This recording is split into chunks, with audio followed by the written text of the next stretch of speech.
Oliver Hartford, big, young, and brawny. He sort of takes over in the comfort department for his sister-in-law. And presently there's an onslaught of cops, medical examiner, fingerprint men, and the works. And boss man of the works, your good friend, Detective Lieutenant Louis Parker. Looking a little harassed today, but working with his usual competence. And then after they're all done and the medical examiner has made his report and the body has been taken out, Parker takes you aside and you fill him in on your end of the deal. Well, they got me working today. I got 3 unfinished cases. Now this thing pops up. It never rains. Medical examiner says suicide. The girls identified the gun as the old man's. M.E. says time of death, 2 o'clock. Door was locked. Who else had keys? Nobody but the old man. He lent his to the girl, and she was with you when the thing happened. Check. Suicide, period. Boy, I am busy today. Now, let me go in and talk to those 2, the relatives, and then I'll beat it out of here. Sure, Louis. Let me go talk to them. All right, then, Miss Wentworth, Mr. Hartford. Oh, by the way, Mr. Chambers here is a private detective, and one of the best. Oh. So, just in case either of you are not satisfied with the way the police may be handling well, we're perfectly satisfied, Lieutenant, of course. All right, then, let's get some of the facts out of the way. Name of deceased, Robert Wentworth, a rich man, ex-oil man, worth many millions, retired, widower. Yes, his only 2 living relatives, his nieces. Miss Angela Wentworth, of course, my wife, Marie Wentworth Hartford. Where's your wife now? Why, she's at home up in New Hampshire. See, I came in with Uncle Robert last week. Okay. Medical examiner says suicide, and every external item points to suicide. Time, 2 o'clock. Now, where were you at 2 o'clock, Mr. Hutt? In my room, napping. And you, Miss Wentworth? With Mr. Chambers on 5th Avenue near Fitch's department. I'll corroborate that, Lieutenant. Thank you, Mr. Chambers. You're very welcome, Miss. Yeah, all right. Huh? Sorry, lost my head. Now, this suicide thing, would Mr. Wentworth be disposed to suicide? Oh, yes. No Well, question one at a about time that. now, please. One at a time, huh? You, Miss Wentworth. Well, Lieutenant, my uncle was very ill. He was here for an operation. The doctors gave him very little chance. Did he know that he had this very little chance? Yes, of course he knew it. Better than any of us. Yeah. Seems to be clean cut, no loose ends. Mr. Hartford. Yes, sir. Would you accompany me downtown? I need a member of the family, many little items of routine. Why, yes, of course, Lieutenant, of course.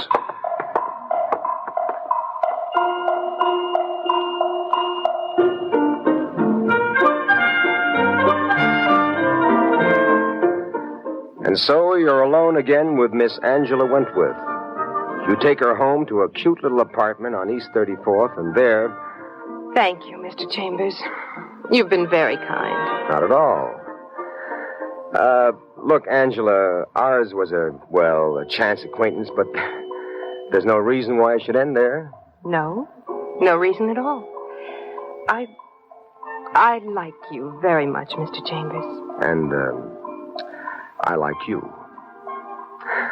Look, a lawyer was mentioned back there. Was that the only person your uncle would want to see to arrange his affairs? No, there was another, and much more important. Algernon Sacco, his business advisor. Sacco. He has an office down on Pine Street. Bye now, Miss Wentworth. I'll be in touch with you. Yes, please do. Now, here's a brand new wrinkle. Algernon Sacco, crooked as a country road. A big operator and a shrewd one. You tangled with him a few times, but that was way back, before he acquired respectability and a few rich clients. An old cackle voice guy, but smart as a brand new whip. So, you're down on Pine Street. Old stone and steel. No pines. No pines at all. Yeah. Who do you wish to see? Mr. Sacco, and tell him I'm in a hurry. Nobody's in a hurry with Mr. Sacco. I'm in a hurry. Use that little intercom of yours and tell him Peter Chambers. Just a minute. Yes? Mr. Sacco, a gentleman here to see you. Says he's in a hurry.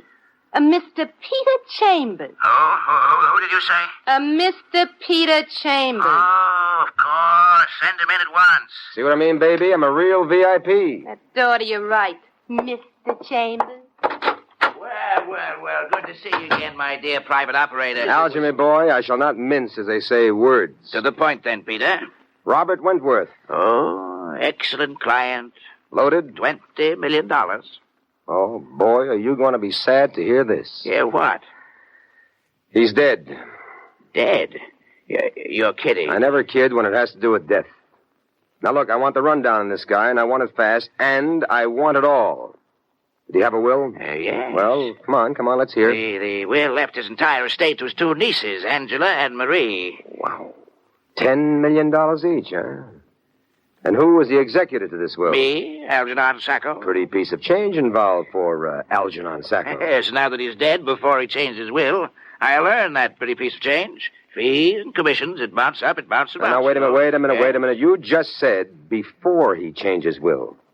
Did he have any intention of changing it? Well, Come on, look, pal, there might be a motive here for murder.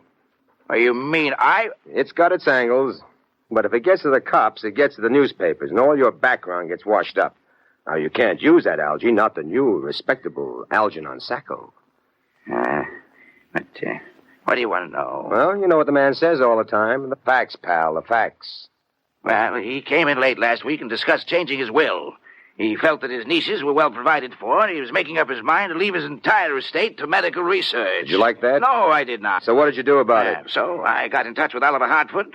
After all, a change of will meant a loss to Mr. Hartford's wife of $10 million.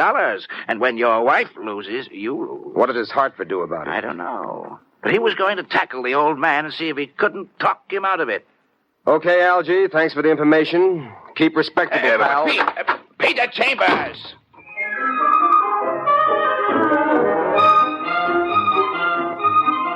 You're working now. You're beginning to smell what you suspected. Murder. You get up to Angela Wentworth's place, and she opens the door for you, and your eyes pop. She's wearing blue silk lounging pajamas, and she has a pony of brandy in her hand.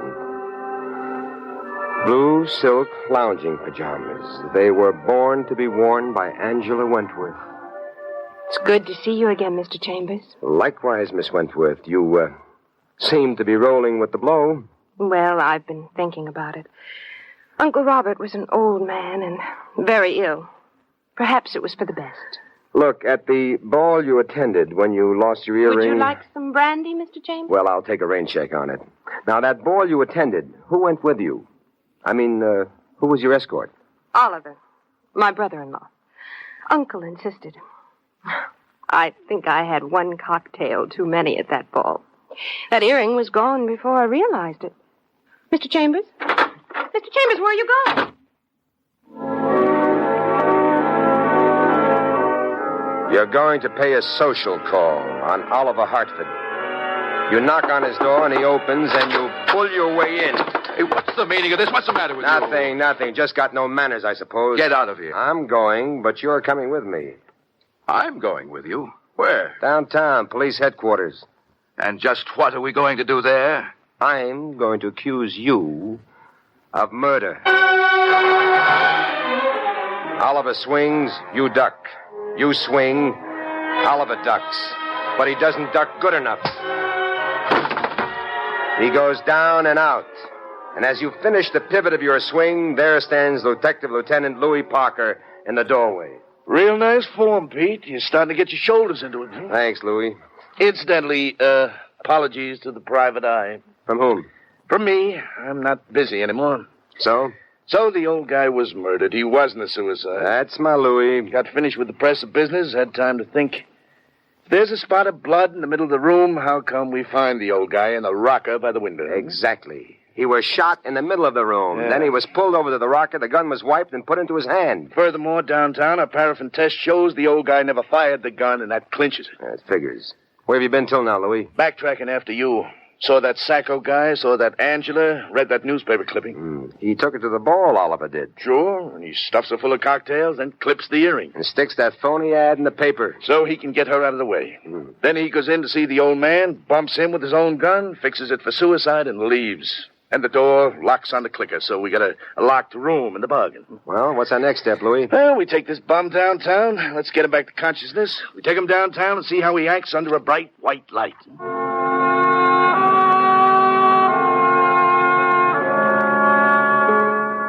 Oliver Hartford at headquarters gets closeted with Detective Parker and a host of excellent interrogators. You wait across the street in Luke McCool's Lonesome Bar and Grill. You sip on a stinger and you ponder. It figures for about 2 hours. Brother, when cops know you done it, And you're an amateur. You're a blustering wise guy for part of the way, but pretty soon you break wide open. Unless you're very smart or very stubborn. And you've got a feeling that Oliver may be very stubborn. So you're off and running, and you're making tracks again for Angela Wentworth's place. Come in, Mr. Chambers. You're becoming quite a regular visitor. And I like it. You like it, too, but you don't have the time. I offer brandy. Again, Mr. Chambers. And again, I've got to refuse. Double rain check this time, Miss Wentworth. Now, look. That earring, may I have it? The earring? Look, may I call you Angela? Oh, please do. Well, you can trust me with it. I had it once, and I give it back to you, remember? Yes, but why... Please, let me have it, and I'll return it to you. And when I do, I've got a hunch I'll have the time for, perhaps a brandy or two. All right, Mr. Chambers. Here it is.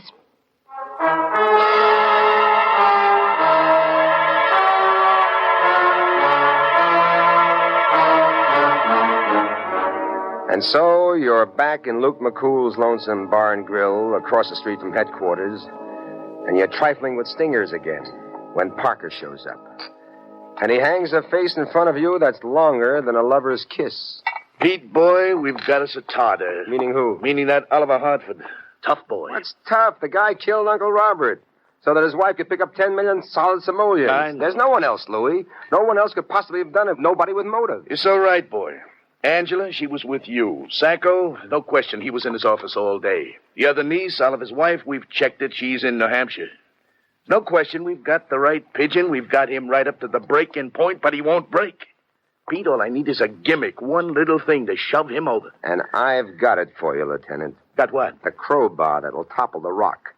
Only this crowbar is green, it's shiny, and it's worth $20,000. Here. Look.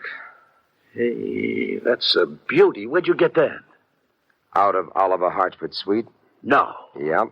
So, Louis, my lad, take this earring and shove it down his throat. Gimme, pal.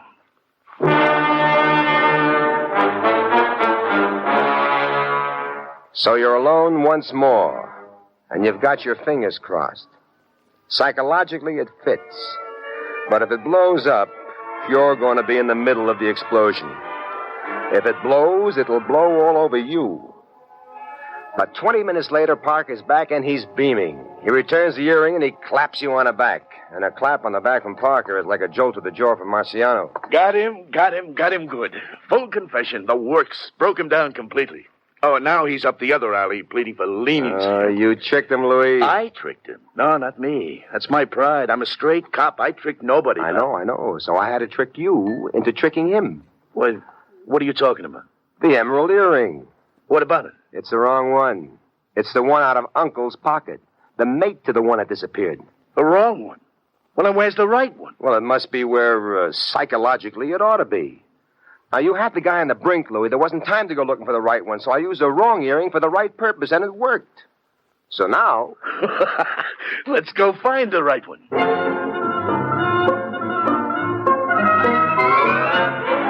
You accompany Parker and 5 of his best boys to Oliver's suite, and they give it a professional going-over, and they come up with the earring. Inside a cake of soap. Amateurs are all alike. They think they discovered a brand new hiding place just because they thought of it. Parker gives them to you, the pair. Go ahead, kiddo. You return them. You may as well get something out of this. Glory, at least.